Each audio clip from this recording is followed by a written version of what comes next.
दिनै 28 जुलाइ खालारनि रादाबाव नोंथांमोन बयखौबो बरायबाय। अन्नानै हादरनि रादाब चेनेलखौ लाइक आरो साबस्क्राइब खालामना हो। दानिया फैदो दिनैनि रादाबनि हेडलाइन्सआव। सेथियाव, नागालेन्डआव गोबां आयेन बेरेखा हाथियार बोखांनो हादों। रैखाथि हान्जाया नसुंसेनि रायजो नागालेन्डआव आयेन बेरेखा हाथियारफोरनि बेरेखायै अपारेसन खालामो। स्रोत सुलुंनि बिथायाव आसाम राइफल्स आरो नागालेन्ड पुलिसआ मोनसे जथाय अपारेसनाव फेक जिल्लानि साताजा ओनसोलनिफ्राय हाथियारफोरखौ जब्द खालामनो हायो। सिग्रोमनाय समाव गंनै .2 mm राइफल, गंनै एयारगान, गंनै माजल लडेड राइफल, गंसे 12 बोरनि हेन्डगान, गंसे .2 mm पिस्तल आरो गोबां बेरफ्रुग्रा आरो गुबुन बेसादफोर जब्द खालामनाय जादों। रैखाथि हान्जानि सिग्रोमहैनाय हान्जाया बोखांनो हानाय हाथियारफोरनि सायाव नायबिजिरनायखौ सोलिहोगासिनो दं। नैथियाव, गोबां अखा हानायनि जाहोनाव दिल्लीनि कचिं सेन्टाराव थाबथानानै थानाय 3 फरायसाया मोब्लिब बोगथाबजानानै जिउ खहा जादों। राजथावनि दिल्लीयाव गोबां अखा हागासिनो। राजथावनि नोगोरमानि गोबां ओनसोलफोरा रोजा अखाजों लोमसावदों। सनिबारनि मोनाबिलियाव रोजा अखा हानायनि जाहोनाव गोबां ओनसोलफोराव दै लोमसावदों। जाउनाव गोबां सुबुंफोरा जायगा जायगा थाबथाना थानो गोनां जादों। मख'नो गोनांदि बे रोजा अखा हानायनि जाहोनाव गोजाम राजेन्द्र नगरनि गंसे कचिं सेन्टारनि बेसमेन्टआ हरखाबै दैजों बुंफबजोबो। जाउनाव 2 फरायसुलि आरो 1 फरायसाया 4 घन्टानिबो बांसिन दैयाव थाबथाना थानाङो। उनाव 3 सुबुङा मोब्लिब बोगथाबजानानै थैबाय होनना मिथिनो मोनो।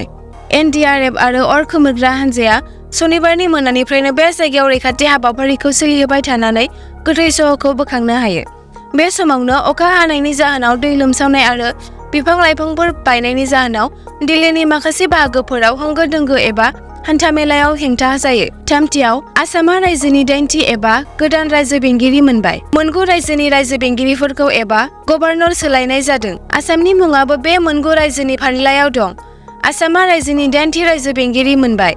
लक्ष्मण प्रसाद आचार्यखौ आसामनि गोदान रायजो बेंगिरि एबा आसामनि गभर्नर महरै थिसननाय जादों। आसामनि गोदान रायजो बेंगिरिया उत्तर प्रदेशनि होननानै मिथिनो मोननाय जादों। बिथाङा राष्ट्रीय स्वयंसेवक संघ आरो भारतीय जनसंघजों लोब्बा दंमोन। उनाव बिथाङा जनता पार्टीजोंबो लोब्बा लाखिदोंमोन।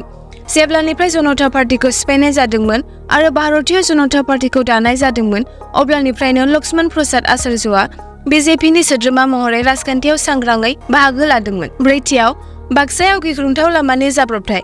बाक्सानि सालबारिनि सरुनगथि गामियाव सनिबारनि मोनायाव मोनसे गिख्रंथाव लामानि जाब्रबथाय जायो। जाब्रबथायाव सासे भारतारि रौनिया जवाननि जिउ गोमायो। जवाना भबानिपुर मना फोनांजाब लामानि बायजोआव बाइकजों गोग्लैना दंमोन।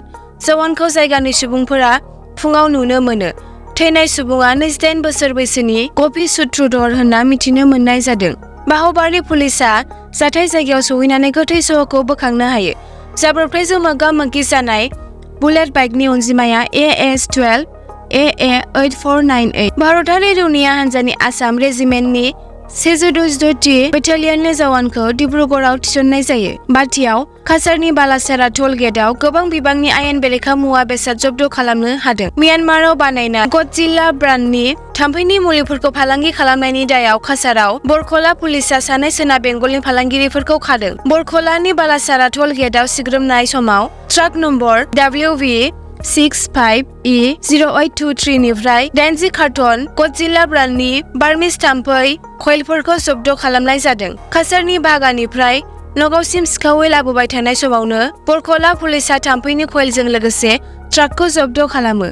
पुलिसआ ट्राकनि सालायगिरि शफिकुल इस्लाम आरो सोनाब बेंगल मालदानि लोगो सालायगिरि रुखसात खानखौ आयेन बेरेखायै थाम्फैनि कइल फालांगि खालामनायनि दायाव खायो।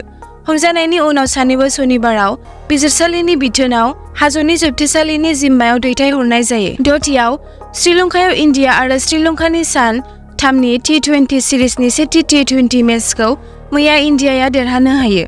मैयानि मेचआव श्रीलंकाया टस देरहानानै बलिं खालामग्रोयो। इन्डियाया 20 अभाराव 7 उइकेट खोमानानै 213 रान खालामनो हायो, नाथाय श्रीलंकाया 19.2 अभाराव 170 रान बानायनानै अल आउट जायो आरो 43 राननि फारागथियाव इन्डियाजों जेननो गोनां जायो।